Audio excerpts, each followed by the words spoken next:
Este miércoles 31 de octubre se ha presentado en Bilbao la 13ª edición del Circuito Cultural Udagoieneko Ostera.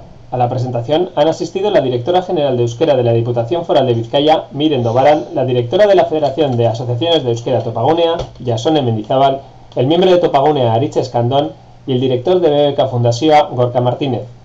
Udagoieneko Ostera acerca la producción artística en euskera a los teatros de Vizcaya y ofrece a todo tipo de público la posibilidad de disfrutar del ocio en euskera. La programación de este año comenzará el 2 de noviembre en Elorrio y terminará el 30 de noviembre en Muskiz. Serán un total de 6 espectáculos de gran formato, baile, música y teatro, que además de en las localidades mencionadas se podrán ver en Zalla, Bilbao y Gorre y Leioa. Se podrá disfrutar de Rima Koñetan, Benito Lertxundi, Betagarri, la obra de teatro Lingua Navaljorum, Ruper Ordorika e Illarte Bizi.